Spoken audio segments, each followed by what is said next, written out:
कोई बात नहीं, उठाते हैं, कान पे लगाते हैं। आवाज़ उसी लेडी की होती है जो जिसे ये छोड़ के आए हैं। कहते हैं कि आप रास्ता भूल गए हैं, आप वापस आ जाइए। ये भैया डर के तुरंत फटाक से कॉल काटते हैं कि इसके पास मेरा नंबर कैसे है। कॉल काट के कॉल हिस्ट्री में उसका नंबर देखते हैं, कोई कॉल हिस्ट्री ही नहीं होती है। अब ये बहुत ज़्यादा डर जाते हैं कि ऐसा कैसे हो सकता है। इन्हें ऐसा लगता है इनके दरवाजे पे कोई नॉक कर रहा है, ठक ठक ठक, काफ़ी ज़ोर से आवाज़ आती है। तो ये जाते हैं, एकदम से इनकी नींद खुलती है, बेड से नीचे कूदते हैं और जाते हैं दरवाजे की तरफ। अचानक से फिर से वही 3 ठक ठक की आवाज़, ठक ठक ठक। और जूम करने के बाद जो चेहरा मुझे दिखा, मेरे हाथ से फ़ोन नीचे गिर गया। वो चेहरा राघव की माँ का चेहरा होता है। Welcome to Nitin Dark Stories. Enter if you dare. जय श्री राम दोस्तों, आपका स्वागत है एक बार फिर से नितिन डार्क स्टोरीज के एक नए हॉरर एपिसोड में। ये कहानी हमें भेजी है दिल्ली के रहने वाले राघव ने। राघव लिखते हैं कि मुझे लगता था कि पहाड़ सिर्फ सुकून का नाम होते हैं, लेकिन मेरी सोच उस वक्त बदल गई जब मैंने एक बार सोलो ट्रिप अपनी प्लान की थी शिमला के लिए, और वहाँ पर मेरे साथ कुछ ऐसा घटित हुआ कि पहाड़ मुझे अब सबसे ज़्यादा डराते हैं। ये बात है 2024 की। कहते हैं कि सितंबर का महीना था और दिल्ली में तो अभी भी हल्की फुल्की काफ़ी गर्मी थी, लेकिन पहाड़ों पर ठंड शुरू हो गई थी। वीकेंड था, उसके अलावा मंडे की भी छुट्टी थी। मेरे पास 3 दिन का टाइम था, तो मेरे लिए परफेक्ट था कि ये मैं अपनी बाइक, और मुझे बाइक चलाने का बहुत ज़्यादा शौक है। इनके पास एक बुलेट है 350 सीसी की बुलेट क्लासिक। तो मैंने सोचा क्यों ना मैं एक बार फिर से अपनी बुलेट से निकल जाऊं ट्रिप पे। ये शिमला जाने का प्लान बनाते हैं। अपना थोड़ा बहुत सामान वगैरह अपना पैक किया, जो इनका कुछ खाने पीने का सामान था, एक जोड़ी कपड़े थे, एक जैकेट थी, पावर बैंक था, और अपना फ़ोन लिया, पानी की बोतल ली, और निकल पड़े सुबह 5 बजे अपने सुहाने सफ़र पे शिमला के लिए। अब जब ये निकले होते हैं तो धीरे धीरे इनका शहर पीछे छूटता जा रहा था। फिर आया पंजाब के कुछ क्षेत्र आए, अम्बाला वगैरह इन्होंने जैसे ही क्रॉस किया, पानीपत अम्बाला वगैरह क्रॉस करने के बाद ये चंडीगढ़ पहुँचे। तो चंडीगढ़ जब ये पहुँच गए तो वहाँ तक भी सब कुछ सही था, लेकिन चंडीगढ़ जैसे ही आगे बढ़ते हैं वहाँ से मौसम थोड़ा सा सुहाना होना शुरू हो जाता है। मौसम में थोड़ी सी ठंडक बढ़ जाती है, और अब शाम भी होने वाली थी। बाइक चलाते चलाते रास्ते में कई जगह रुकते हुए चाय वगैरह पी के इन्हें बहुत अच्छा फील होना शुरू हो जाता है। जब आप देख रहे हो कि बाइक से आप अकेले हो, और आप में से जो भी बाइकर होगा वो इस चीज़ से रिलेट कर पाएगा कि बाइकर सोलो ट्रिप वाले जो लोग होते हैं वो मतलब सुकून चाहते हैं। वो कोई ऐसी जगह पे जाना चाहते हैं जहाँ पर उन्हें सुकून मिले, जो उन्हें उनके मन को शांति वगैरह दे। यही चीज़ राघव के साथ भी है। राघव ने भी यही सोचा कि चलो भाई, अब हम सुकून की तलाश में निकलते हैं। 3 दिन है, ऑफिस में जो काम कर करके दिमाग खराब कर लिया मैंने अपना। अब हमें चाहिए भैया, अपन को चाहिए आराम।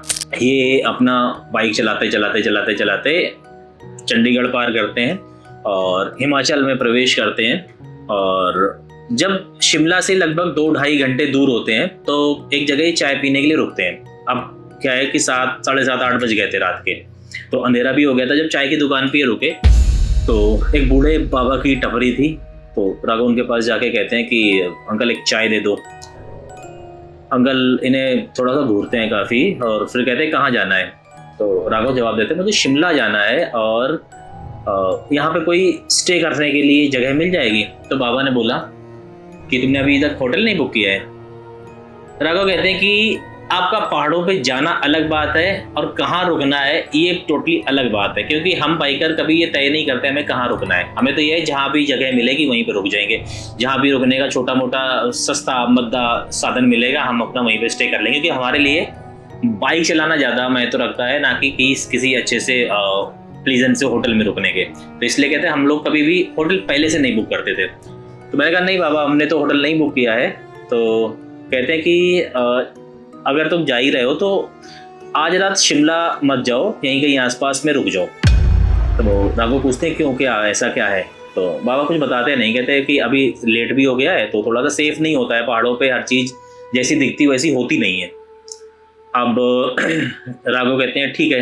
अब बाबा ने इन्हें ला के चाय दी, इन्होंने चाय वाय पी और पैसे वैसे दे के जब ये आगे निकलने वाले थे तो बाबा ने बोला और एक बात सुन लो, ये जो पहाड़ी रास्ता जा रहा है ना ऊपर का, इससे मत जाना, इस पे बहुत खतरा है। तो राघव हंस देता है कि अरे बाबा मैं बाइकर हूँ, मैं ऐसी जगह पे घूमता रहता, मुझे ऐसी कोई प्रॉब्लम वाली चीज़ है नहीं। कहते हैं एक तो पहाड़ी वाले रास्ते से मत जाना, और अगर कोई तुम्हें रोके, लिफ्ट मांगे या तुमसे रुकने के लिए बोले, बिल्कुल कतई मत रुकना। तो थोड़ा सा इन्हें अजीब लगता है कि यार ये क्या बूढ़े हमें अजीब व गरीब सलाह दे रहे हैं। मैं तो जाने कहाँ कहाँ नहीं घूम के आ गया हूँ बाइक से। मैंने राजस्थान के ट्रिप किए हुए हैं, मैं काफ़ी जगह मतलब ये गए हुए हैं। आगरा मथुरा तो इनके लिए बच्चों का खेल था, गए और होके आ गए। अब ठीक है, बाबा की बात को रखो। उनका बाबा एक्चुअली वैसे भी ये गूगल मैप में वहाँ का रास्ता नहीं दिखा रहा, जो रास्ता आपने बोला कि उस रास्ते से मत जाना है, यहाँ पे सीधे रोड का ही रास्ता दिखा रहा है। तो बाबा ने फिर बोला कि हर चीज़ मैप पे नहीं होती है ना बेटा, और मैप कभी भी चेंज भी हो जाते हैं। अब उन्हें लगा कि बाबा डायलॉग मार रहे हैं, छोड़ो और हम लोग अपना चलते हैं आगे। अब इन्होंने बाइक दबा दी, एक हाईवे से होते हुए जा रहे थे, तभी इन्हें गूगल मैप पे एक टर्न दिखा कि भैया लेफ्ट टर्न अगर लोगे तो ये तुम्हारे लगभग 30 मिनट बचा देगा शिमला पहुंचने के। और क्योंकि ये थोड़ा सा शॉर्टकट होके जा रहा था और मैप में भी था, तो इन्होंने सोचा कि क्यों ना ये रास्ता मुझे ले लेना चाहिए। ये उस सकरे रास्ते पर अपनी बाइक को घुमा दी इन्होंने और अपना चलने लगे। अब जैसे ये उस सगरे रास्ते पर आए, माहौल एकदम चेंज हो गया। एक तो हल्की हल्की बूंदाबांदी हो रखी थी, तो सड़क भी गीली थी, हालांकि थी पक्की सड़क बट गीली थी, सकरी थी, पक्की सड़क थी कि एक गाड़ी मतलब अगर 2 गाड़ियों निकलना है तो काफी जद्दोजहद करना पड़ेगा, इतनी सकरी थी। और ये बाइक से थे तो इनके लिए तो काफी चौड़ी नहीं लग रही थी सड़क, और ये आराम से अपना जा रहे थे। जैसे ये थोड़ा आगे बढ़े, अचानक से माहौल में धुंध छानी शुरू हो गई। जैसे सर्दियों में फॉग गिरता ना, पूरा धुंध हो जाता, आगे का कुछ दिखाई नहीं दे रहा। अचानक से ना, तो मौसम अचानक से इतना कैसे बदल सकता है। फिर उनका पहाड़ है, यहाँ कभी भी कुछ भी हो जाता है। ये उस रास्ते पर जा ही रहे होते हैं कि इन्हें दूर से इनकी हेडलाइट्स, इन्हें ऐसा लगा कि कोई बंदा खड़ा होके सड़क के किनारे खड़ा है, सड़क के बीच में खड़ा है, किनारे नहीं बीच में खड़ा है। तो ये अपनी बाइक धीरे धीरे, अपनी स्पीड इन्होंने 30-35 रखी थी, कम ही रखी हुई थी। और देखते हैं तो ध्यान से देखने पर इन्हें दिखाई दिया कि वो कोई एक लेडी खड़ी है जिसने एक वाइट कलर का, लाइट वाइट कलर का एक शॉल ओढ़ा हुआ है और उसके बाल खुले हुए हैं। तो उसके पास जाके अपनी बाइक रोक देते हैं। तो कहते हैं कि मैडम आप बीच में क्यों खड़ी हो? तो उसने इशारा किया कि मुझे जाना है, सिर्फ इशारा किया, बोली कुछ नहीं। फिर पूछा क्या? तो उसने कुछ बोला, इन्हें सुनाई नहीं दिया। तो अपना हेलमेट हटाते हैं थोड़ा सा और बोलते हैं क्या कह रही है मैडम आप? वो कह रही है कि मुझे लिफ्ट चाहिए। अब इनकी उसकी आवाज़ में अजीब तरह का एक पैनापन सा था, जिनके कानों में थोड़ा सा ना अनकंफर्टेबल सा फील करा गया। फिर भी इन्होंने उस बात पे ध्यान नहीं दिया। उन्होंने पूछा कहाँ जाना है? उस लेडी ने सिर्फ उंगली से इशारा किया, बोला नीचे। अब इन्हें ये होगा कि नीचे जाने के लिए बोल ली, चलो लिफ्ट दे देते। अचानक से इन्हें उस बूढ़े बाबा की बात याद आ गई जहाँ पे इन्होंने चाय पी। तो उन्होंने बोला था कोई लिफ्ट मांगे तो गाड़ी मत रोकना। पहली गलती गाड़ी रोकने की कर दी और अब दूसरी गलती करने जा रहे उसे अपने पास बिठाने की। अचानक से इन्हें याद आया, उसने मना किया। तो तुरंत हेलमेट लगाया, बाइक स्टार्ट की और बोले कि माफ़ कीजिएगा मैं आपको नहीं ले जा सकता, और ये बोलकर ये आगे निकल गए। अब ये बाइक अपनी दौड़ाई जा रहा है। अब इनका थोड़ा सा ना ये हो गया, डर भी लग गया कि यार बाबा ने कुछ सोच समझ के बोला होगा, क्योंकि ये लेडी मुझे मिल गई है, उनकी बात कहीं ना कहीं लिंक तो कर रही है। आगे बढ़े ही थे कि 5-7 मिनट बाद इनके फ़ोन पे एक फ़ोन आया। ना मोबाइल निकालते हैं जेब से, और मोबाइल देख के जैसे मोबाइल देखा एकदम शॉक। मोबाइल में नेटवर्क है नहीं, लेकिन कॉल आ रहा है। अब इन्हें लगा कि कई बार ऐसा होता है कि कॉल आता रहता है और ये मतलब नेटवर्क नहीं हो भी तो भी कई बार कॉल हो जाता है, थोड़ा बहुत नेटवर्क होता है उससे कॉल आता है। तो कॉल उठाने की कोशिश करते हैं। एक तो पहली बात उससे नंबर डिस्प्ले नहीं हो रहा, अननोन कॉलर लिख के आ रहा है। कोई बात नहीं, उठाते हैं, कान पे लगाते हैं। आवाज़ उसी लेडी की होती है जो जिसे ये छोड़ के आए हैं। कहते हैं कि आप रास्ता भूल गए हैं, आप वापस आ जाइए। ये भैया डर के तुरंत फटाक से कॉल काटते हैं कि इसके पास मेरा नंबर कैसे है। कॉल काट के कॉल हिस्ट्री में उसका नंबर देखते हैं, कोई कॉल हिस्ट्री ही नहीं होती है।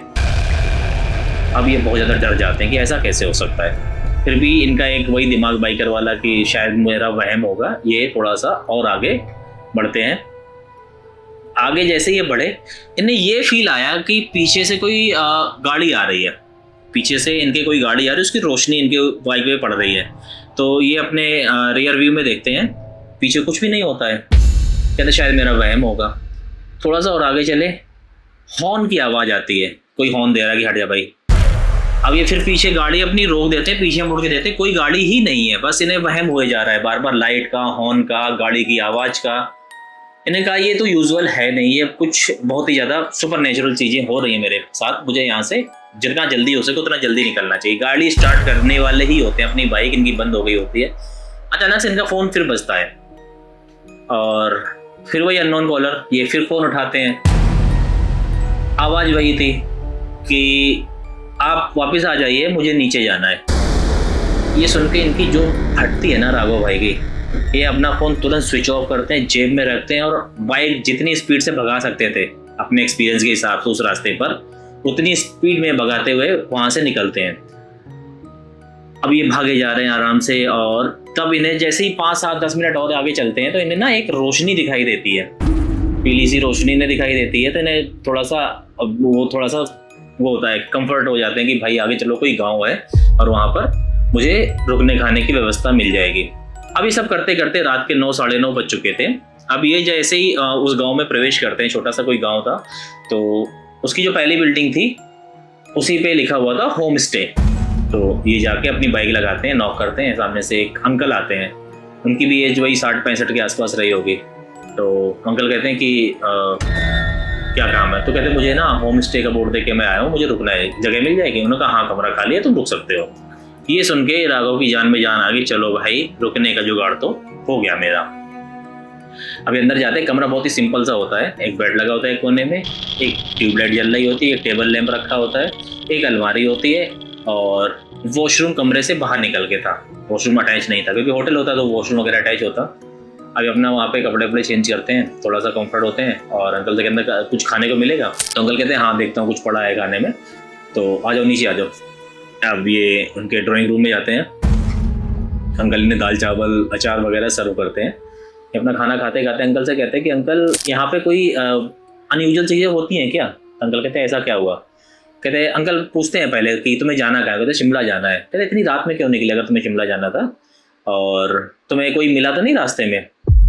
तब इनके दिमाग में फिर से क्लिक कर गया, यार जो भी होता वो मिला तो नहीं, मिलेगा, रास्ता रोकेगा, ये सारी बातें ये कर रहे हैं। तो कहते हैं अंकल मैं ना एक चाय वाले के यहाँ रुका था, मैं सारा जो भी चाय वाले से इसका डिस्कशन हुआ था सारा बता दिया।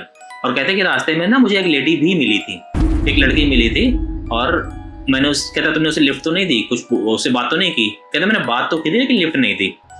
तो अंकल उससे कहते हैं बेटा आज के रात कुछ भी हो जाए, तुझे जो वॉशरूम जो भी करना है ना, वॉशरूम वगैरह जो भी करना है अभी कर ले, रात में कुछ भी हो जाए नो मैटर व्हाट, कमरे से बाहर मत निकलना, अगर निकला तो अपनी हालत के जिम्मेदार आप स्वयं होंगे। ये सुन के राघव बहुत ज़्यादा डर जाते हैं कि यार मतलब कुछ ना कुछ तो क्रीपी है, क्योंकि यहाँ तक इन्हें समझ में आ गया था कि कुछ ना कुछ तो सुपर नेचुरल क्रीपी चीज़ें हैं।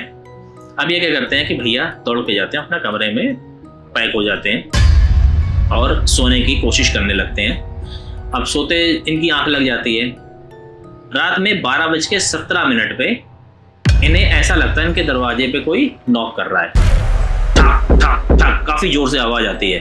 तो ये जाते हैं, एकदम से इनकी नींद खुलती है, बेड से नीचे कूदते हैं और जाते हैं दरवाजे की तरफ। अचानक से फिर से वही 3 ठक ठक की आवाज़, ठक ठक ठक। अब इनका हाथ कुंडी की तरफ जा ही रही होता है कि इन्हें अंकल की वो बात याद आ जाती है जहाँ पे अंकल ने इनसे कहा था कि कुछ भी हो जाए कमरे से बाहर मत निकलना।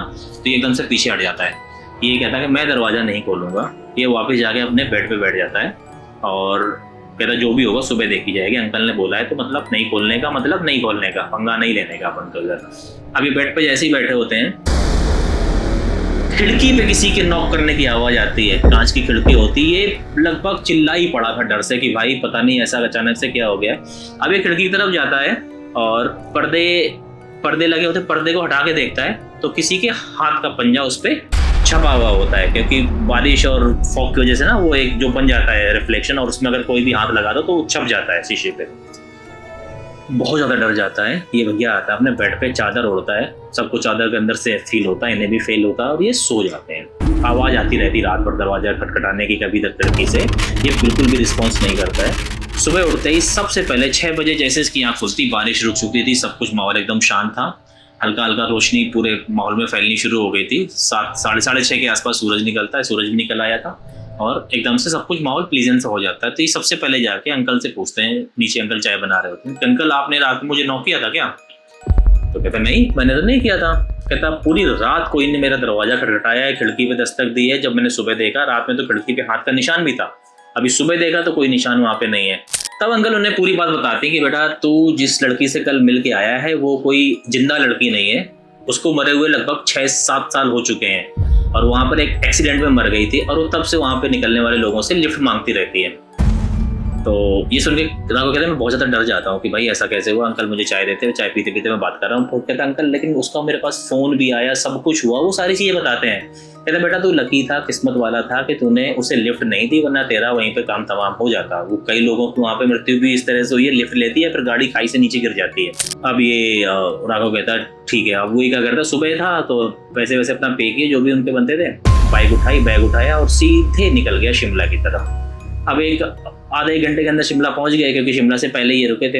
अब शिमला पहुंच गए, इन्होंने खूब घूमा आराम से, जो भी मॉल रोड वगैरह होता है हर जगह इन्होंने फोटो वोटो खींचे। वहीं पर एक छोटा सा होटल ले लिया रुकने के लिए। और रात में जब ये फोटो देख रहे होते हैं तो सारी फोटो तो बहुत अच्छी होती है, बट इनकी गैलरी में अचानक से पता नहीं कहाँ से उस जगह की फोटो आ जाती है जहाँ पर इन्होंने उस लड़की ने इनसे लिफ्ट मांगी थी। वहाँ पर वही लड़की बीच रोड पे खड़ी है, पीछे से ये बाइक लेके आ रहे हैं। ऐसा लग रहा था किसी ने, ये लड़की है, ये इनकी बाइक और यहाँ से फोटो खींची है। सब कुछ आ रहा है साफ साफ। ये लड़की का उसमें चेहरा नहीं दिख रहा है, क्योंकि चेहरा लड़की का इनकी तरफ है, बाइक की तरफ, और इनका चेहरा साफ दिख रहा है, इनकी बाइक का नंबर भी वही दिख रहा है। ये फोटो देख के इनकी जो फटी है ना, कह रहे वहाँ पर कोई था नहीं, मेरी फोटो खींची तो खींची किसने, और खींची तो मेरी कैमरा वाले फोल्डर में कैसे आ गई, मतलब कि मेरे फोन से जैसे फोटो खींची गई हो। ये इनके लिए बहुत ज्यादा अनयूजुअल था। ये बहुत ज़्यादा डरते हुए उस रात इन्होंने अपनी रात गुजारी। इन्होंने सुबह उठते ही फैसला किया कि मैं उस जगह देख के आऊँगा कि वहाँ पे हुआ क्या है। अब ये कहते दिन रात में प्रॉब्लम होती ना, दिन में तो कुछ ऐसा होता नहीं है। अब ये दिन में वहाँ पे पहुँच जाते हैं उसी जगह पर। तो वहाँ पर ये सारी जांच पड़ताल कर ही रहे होते हैं, लेकिन इन्हें वहाँ पे कुछ नहीं मिलता है।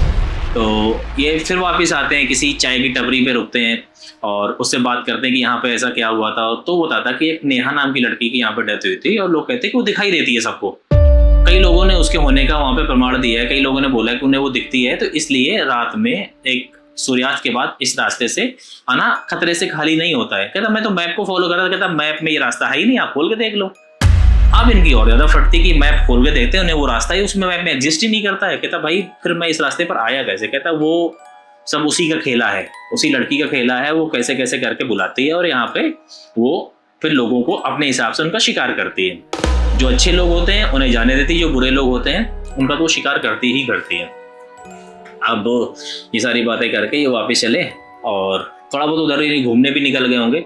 और जब चले तो इन्हें उसी रास्ते से थोड़ा सा जब आगे बढ़े, मतलब शिमला की तरफ जा ही रहे थे, वो सारा जो गांव वाला पार्ट था वो भी पार कर लिया, थोड़ा सा और आगे गए, इनकी बाइक अचानक से बंद हो जाती है। कहने लगा पेट्रोल तो नहीं खत्म हो गया। टैंक में देखते हैं लगभग आधा टैंक भरा हुआ था। अब ये बाइक झटके लेके रुकी थी, एकदम से इन्हें लगा कि पक्की बात पेट्रोल खत्म हुआ। ये पूरा बाइक चेक वेक करते हैं तो घसीटते हुए लेके जा रहे थे, तो पीछे से एक कार आती है, व्हाइट कलर की कार होती है, हॉर्न देती है इन्हें। ये रुकते हैं और कार का शीशा खोलता है, एक आदमी बाहर जाके था आपकी बाइक खराब हो गई है। उन्होंने कहा हाँ। ये तो कोई बात नहीं, 2 किलोमीटर आगे जाके मैकेनिक है, मैं उसे भेजता हूँ और तब तक तुम खींचते हुए बाइक को थोड़ा बहुत आगे ले आओ तो मैकेनिक के लिए भी ईजी हो जाएगा। राघव कहता मैं अपने बाइक को धक्का देके जा ही रहा था, अचानक से फिर वही कार पीछे से आ गई जो अभी निकल के गई। Same car, same number, same colour, सब कुछ सेम। लेकिन इस बार अनयूजुअल ये था कि उस कार में कोई बंदा नहीं बैठा था, कार खाली चल रही थी और मेरे पास आई, मुझे हॉर्न दिया, आगे निकली और धुंध में गायब हो गई। कहता मेरे हाथ से मेरी बाइक छूट ही गई थी, मैं इतना ज़्यादा डर गया था, मैं कांप जाता हूँ, मेरे रोंगटे खड़े हो जाते हैं। मैं बस ये था कि बस कैसे भी करके पहुँचूँ। मैं बाइक को बार बार सेल्फ दिए जा रहा हूँ कि स्टार्ट हो जाए, स्टार्ट हो जाए, और पता नहीं कुदरत का करिश्मा, बाइक स्टार्ट हो जाती है। कहता मैं बेइंतहा तरीके से, बहुत भयानक तरीके से अपनी बाइक को भगा के अपने होटल पहुंचता हूं। और होटल पहुंचते ही मैंने ये डिसाइड किया कि भाई मैं आज अकेला नहीं रहूँगा। मैंने होटल का जो वो होता है रिसेप्शनिस्ट वगैरह जो भी होता है, भाई मैं नहीं जा रहा। कहते होटल में एक बरामदा था, मैंने वहीं पे खाना वगैरह खाया, वहीं मोबाइल चार्जिंग पर लगाया। पूरी रात उस रिसेप्शनिस्ट के साथ मैंने बिताई, जो वो बंदा था पहाड़ी बंदा, उससे बातें करते रहे, सारी बातें हमने उससे डिस्कस की। सुबह होते ही मैंने फैसला किया जैसे ही सूरज की पहली किरण निकलेगी मैं अपने घर की तरफ भागूंगा। रात में कहते मेरी मम्मी का भी फोन आया, मम्मी कहती तू ठीक तो है ना।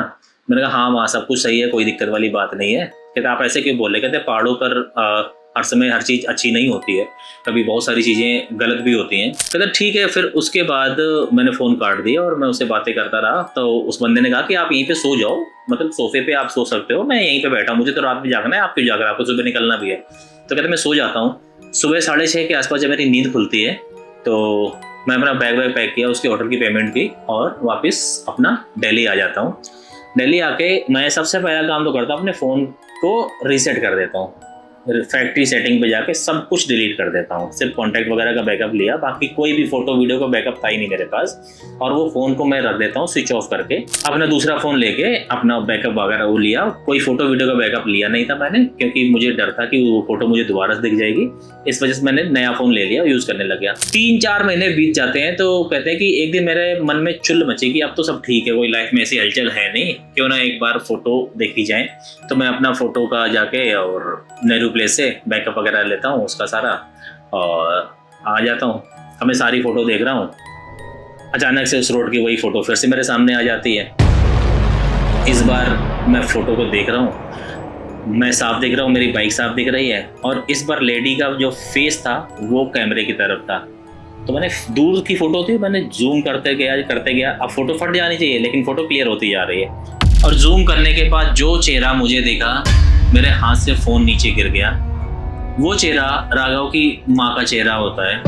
ये देख के राघव की जो फटती है ना भाई, आप इमेजिन करो किसी की माँ का चेहरा उसे उस चुड़ैल के चेहरे पे दिख जाए, किसी की भी फट जाएगी भाई मेरे, किसी का भी ऐसी तैसी हो जाएगी। यही सेम चीज़ राघव के साथ होती है।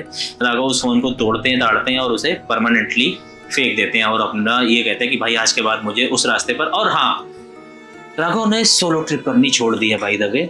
अब ये कहीं जाते हैं तो फैमिली या दोस्तों के साथ ही जाते हैं, अकेले अब इन्होंने जो भी इनका बाइक का एडवेंचर था, एडवेंचरस इनकी लाइफ थी, वो सारी इन्होंने छोड़ दी है। आज भी वही बात बोलते हैं कि पहाड़ों पर सिर्फ सुकून नहीं होता है, कुछ पैरानॉर्मल चीज़ें भी होती हैं और ये इनके साथ हुआ था और जिसने इन्हें पूरा अंदर तक झकझोर के रख दिया था।